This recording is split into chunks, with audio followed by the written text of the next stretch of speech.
Hello students, कल अपने chemistry start किया था और उसके अंदर अपने ने केमिस्ट्री का कुछ छोटा सा पोर्शन इंट्रोडक्शन हो गया और तत्व और ऐसे कुछ छोटे छोटे बातें की थी।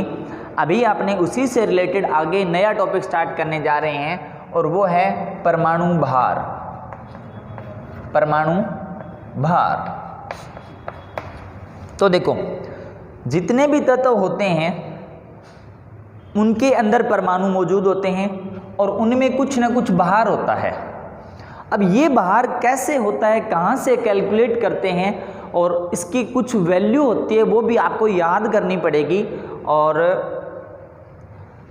ये जो परमाणु भार है, जब स्टार्टिंग के अंदर क्या हुआ था कि तत्वों की खोज हुई, उस टाइम वैज्ञानिकों के पास इतने बढ़िया उपकरण नहीं थे जिससे क्या कि सभी तत्वों का परमाणु भार ज्ञात कर सकें। तो परमाणु भार से पहले मैं आपको एक छोटा सा हल्का सा इससे रिलेटेड कुछ बात बताता हूँ। इंट्रोडक्शन का टॉपिक है। अब देखो, 1 किलोग्राम इज इक्वल टू 1000 ग्राम होता है, ये अपने को पता है। अब थोड़ी सी बात सोचो, बहुत ज़्यादा पीछे लेके जा रहा हूँ मैं आपको। जब आप ये सोचो कि 1 किलोग्राम कहाँ से आया, 1 किलोग्राम जो है वो कहाँ से आया, तो देखो ये जो एक वैल्यू है, जो भी मापने की इकाई है, 1 किलोमीटर मान लो, कुछ भी मान लो, तो उसका आप स्टार्टिंग कहाँ से हुआ, मतलब 1 किलोग्राम किसको माना गया। तो देखो इसके लिए क्या है, ऐसे हुआ होगा, आप सोचो जरा कि जितने भी किलोग्राम मतलब मापने की इकाइयां हैं, उनका किसी दूसरे के साथ कंपैरिजन करके अपने किसी भी पदार्थ का माप ज्ञात कर सकते हैं, उसका भार ज्ञात कर सकते हैं, उसका द्रव्यमान ज्ञात कर सकते हैं, उसकी लंबाई ज्ञात कर सकते हैं। तो देखो क्या हुआ होगा, मान लेते हैं ये अपने पास एक कोई छोटा सा सिलेंडर है, छोटा सा क्या है, सिलेंडर है। इसको बेस बनाया गया, मतलब इसको मानक बनाया गया, मानक पदार्थ माना गया। बात चल रही है 1 किलोग्राम की, इसको मानक पदार्थ माना गया। अब आपको ये कहा जाए कि बहुत पुराने समय की बात चल रही है, जब वैज्ञानिकों के पास उपकरण नहीं थे, उस टाइम की बात चल रही है कि ये एक कोई पदार्थ है, इसका भार कितना है, इसका द्रव्यमान कितना है, और अपने पास ऐसे पदार्थ मौजूद हैं, मानक पदार्थ, मतलब एक सिलेंडर, कोई एक सिलेंडर है, ये मानक अवस्था है। तो देखो इसके लिए फिर क्या किया गया कि इसको आप क्या करेंगे, मान लेते हैं ये कोई तुला है, ये सभी जानते हो आप। फिर अपनों ने क्या किया, इस सिलेंडर को लिया और यहाँ पर रख दिया। अपने को पता नहीं है इसका एक्चुअल वेट कितना है, क्यों है, कैसे, अपने को सिर्फ ये पता है कि ये एक सिलेंडर है। यहाँ रख दिया और एक सिलेंडर और रख दिया। अभी भी ये जो पलड़ा है वो इधर झुका हुआ है, एक सिलेंडर और रख दिया, अभी भी झुका हुआ है। मान लेते हैं यहाँ पर अपने 5 सिलेंडर रख दिए। कितने सिलेंडर रख दिए, 5 सिलेंडर। तो ये कोई पदार्थ है ए। अगर अपने से पूछा जाए इसका भार कितना था, तो अपने ये लिखेंगे पदार्थ ए का द्रव्यमान कितना सिलेंडर के बराबर है, बराबर 5 सिलेंडर। समझ में आई बात। तो इसके साथ तुलना की गई, तब अपने को इस पदार्थ का भार पता चला या द्रव्यमान पता चला कि ये 5 सिलेंडर के बराबर होता है। इतनी बात समझ में आई। अब देखो कुछ और पदार्थ ले लिया अपनों ने, एक वस्तु और ले ली, वो बी ले ली, ठीक है, इसका द्रव्यमान पता करें, तब अपने क्या रख दिया कि भाई सिलेंडर की संख्या और बढ़ा दी। मान लेते हैं यहाँ बढ़ाते बढ़ाते अपने पास कितनी पहुंच गई, 20 सिलेंडर। संख्या कितनी पहुंच गई, 20 सिलेंडर। तब अपने क्या लिखेंगे कि पदार्थ बी का द्रव्यमान कितना होता है, 20 सिलेंडर के बराबर होता है। तो ये जो सिलेंडर था इसका इन पदार्थों के साथ ए और बी के साथ तुलना करी, फिर अपने को पता चला कि भाई ये जो है ना पदार्थ ए और बी, वो ए तो किसके बराबर है 5 सिलेंडर के बराबर, और बी किसके बराबर है 20 सिलेंडर के बराबर। ये एक छोटा सा मैंने एग्जाम्पल बताया है। अब इसी बात को अपने परमाणु भार के साथ उसका संबंध बनाने जा रहे हैं। कैसे, देखो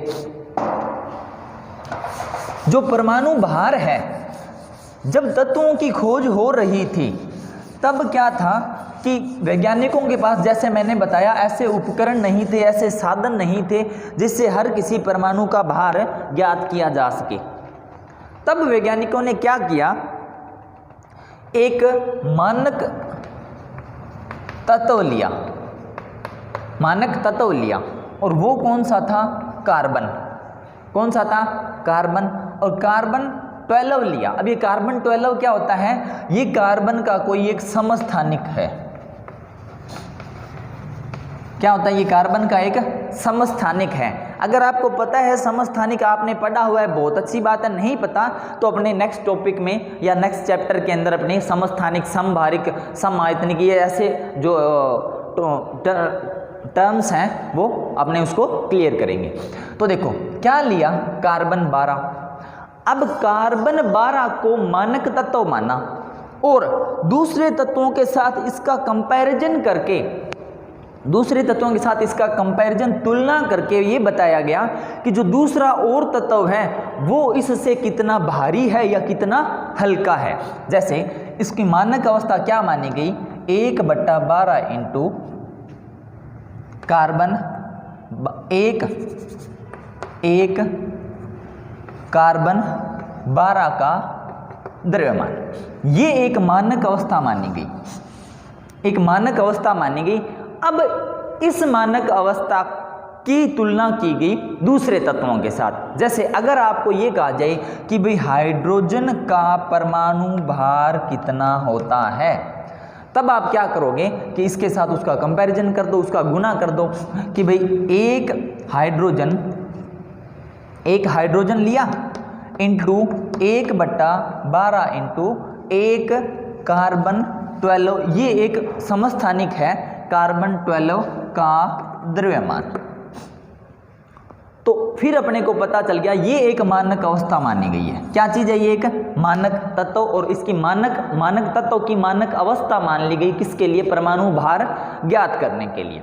अब देखो अगर आपसे ये पूछा जाए नाइट्रोजन का परमाणु भार कितना होता है, तब आप क्या लिखोगे, नाइट्रोजन इंटू ये इतनी सारी बात लिखोगे, समझ में आ गई। और अगर आपसे ये पूछा जाए कि भी ऑक्सीजन का भार कितना होता है, तब आप क्या करोगे कि ऑक्सीजन को लिखोगे इंटू इसके साथ में ये इतनी बड़ी बात लिखोगे। तो देखो अभी जैसे जैसे अपने क्या है कि पुराने ज़माने से नए ज़माने की तरफ मूव होते गए, तब अपने को इतनी बड़ी बात लिखने में, मतलब किसी का भी पूछे तो साथ में तो उसका लिखो और साथ में क्या लिखो, ये इतनी बड़ी बात लिखो। तो इसको क्या कर दिया गया, शॉर्ट में कर दिया गया। और शॉर्ट में क्या माना गया, इसको ये माना गया, जैसे ये बेस बना लिया। जैसे मैंने अभी थोड़ी देर पहले बताया था कि जो सिलेंडर था कि भाई पदार्थ ए था, ए के बराबर कितने सिलेंडर, 5 सिलेंडर। तो सिलेंडर लिखें तो वहाँ पर उस मान लेते हैं उसको क्या लिख लिया जाता, 5 किलोग्राम। तो ये एक वर्ड है, ये एक मात्रक है। क्या चीज़ है, ये एक मात्रक है किसी पदार्थ को मापने का। तो ये एक मात्रक है किसको मापने का, परमाणु भार को मापने का। तो देखो हाइड्रोजन का परमाणु भार कितना, हाइड्रोजन इंटू ये ऑक्सीजन, नाइट्रोजन का परमाणु भार कितना, ये ऑक्सीजन का परमाणु भार कितना, ये ऐसे करके परमाणु भार ज्ञात किए गए। अब ये जो मानक अवस्था है इसको लिखा गया परमाणु भार मात्रक। इस मानक अवस्था को क्या बोला गया, परमाणु भार मात्रक, और इसको इंग्लिश में बोलते हैं एटॉमिक मास, और मात्रक को यूनिट, एटॉमिक मास यूनिट, और इसको शॉर्ट में लिखते हैं अपने AMU। क्या लिखा, AMU। यू। तो अब आपसे ये पूछा गया कि भाई क्लोरीन का परमाणु भार कितना होता है, तो आप क्या लिखते, क्लोरीन AmU। क्या लिखोगे, क्लोरीन AmU। तो क्लोरीन का परमाणु भार निकालने के लिए अपने क्या लिखें, क्लोरीन AmU। अब देखो ये AmU क्या था, इतनी बड़ी वैल्यू जो थी इसको अपनों ने शॉर्ट में बना लिया AmU।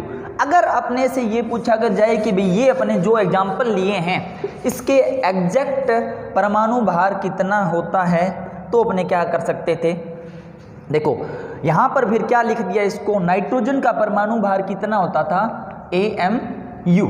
नाइट्रोजन परमाणु का परमाणु भार कितना AmU, ऑक्सीजन का कितना 16 AmU और क्लोरीन का कितना 35 AmU। ये कुछ प्रायोगिक मान हैं, ये क्या है, प्रायोगिक मान है।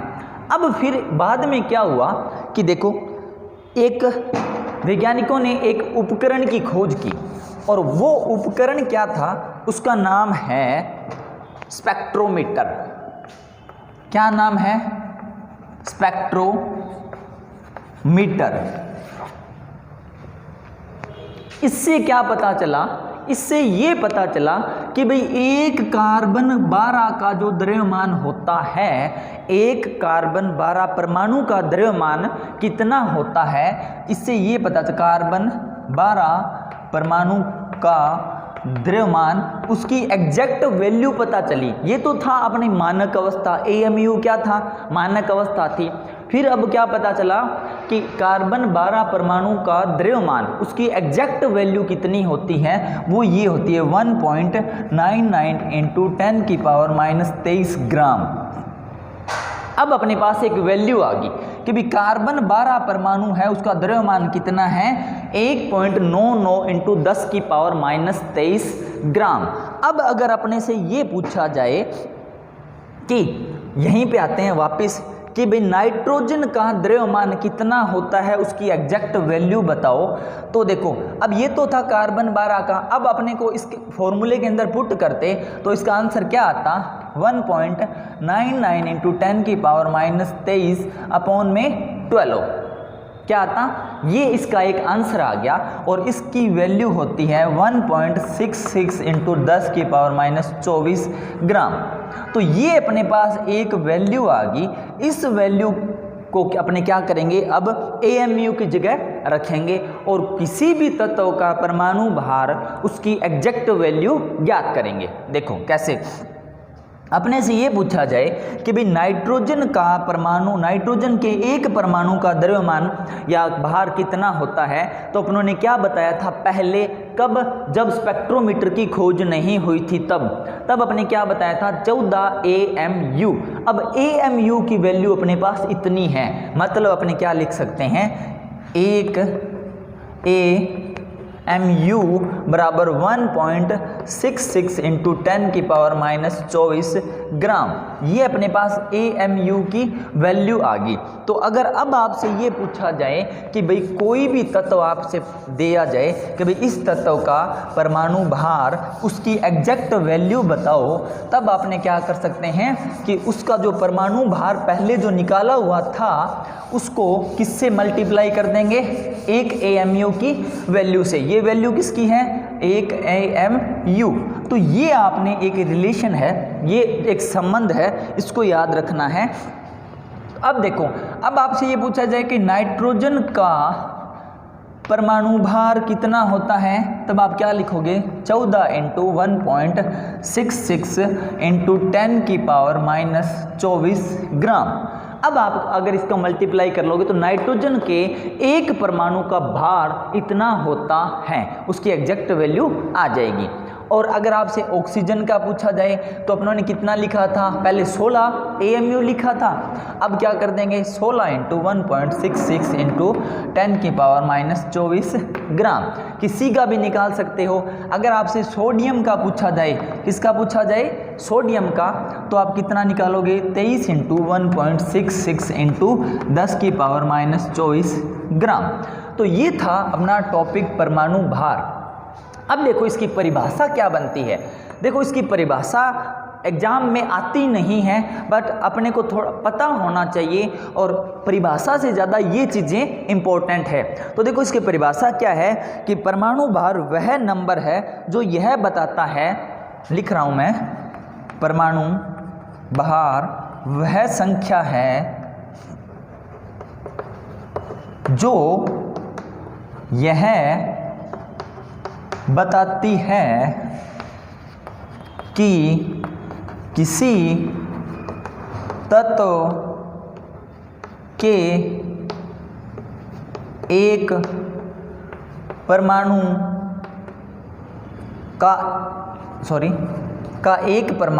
किसी तत्व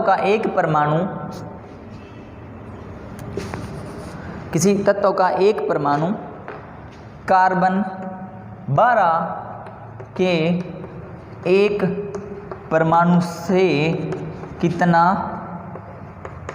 भारी है। ये है इसकी परिभाषा। ये जो मैंने यहाँ से लेकर यहाँ तक लिखी है, ये है इसकी परिभाषा। किसकी? परमाणु भार की, या परमाणु द्रव्यमान या परमाणु भार, दोनों शब्द यूज कर सकते हो। दोबारा से देखो, परमाणु भार वह संख्या है जो यह बताती है, मतलब क्या बताएगी कि किसी तत्व का एक परमाणु कार्बन 12 के परमाणु से कितना भारी है। मतलब अपने ये क्या है, ये वैल्यू जो है वो है कार्बन 12 के परमाणु का द्रव्यमान, और उसके एक परमाणु का द्रव्यमान निकालने के लिए अपने को ये जो कैलकुलेशन की थी उसका आंसर कितना आया था? इतना आया था। अब इसकी तुलना इसके साथ करते जाओ, दूसरे तत्वों के साथ, तो क्या लिखा कि किसी तत्व का एक परमाणु, जैसे नाइट्रोजन का एक परमाणु, इसके ये कौन है? ये है कार्बन 12 के एक परमाणु से कितना भारी है। आज अपना टॉपिक यहीं पे कंप्लीट करते हैं। कल अपने एक नया और इम्पोर्टेंट टॉपिक पढ़ेंगे, जो कि आप ये मानो कि आपकी फिजिकल केमिस्ट्री, इनऑर्गेनिक, ऑर्गेनिक सभी के अंदर यूज होता है, और अपने पढ़ेंगे मोल अवधारणा। मोल अवधारणा से पहले मैंने आपको ये टॉपिक कराया क्योंकि उसके लिए अपने को ये चाहिए। तो देखो, आप फिजिक्स पढ़ते हो, मैथ पढ़ते हो, केमिस्ट्री पढ़ते हो, बायो पढ़ते हो, कोई भी सब्जेक्ट अगर आप पढ़ोगे तो उसमें जो सारी चीज़ें हैं वो एक दूसरे के साथ जुड़ी हुई हैं। अगर आपने एक भी चीज़ बीच में से मिक्स कर दी तो उसके आगे वाले टॉपिक आपको मुश्किल पड़ेंगे और आपको वो चीज़ें रटनी पड़ेंगी। और मैंने आपको कहा था कि इन चीज़ों को अपने को रटना नहीं है, अपने क्या करेंगे, कंसेप्ट पता होने चाहिए, फिर कोई सा भी अपने क्वेश्चन सॉल्व करने की क्षमता रखते हैं। Thank you.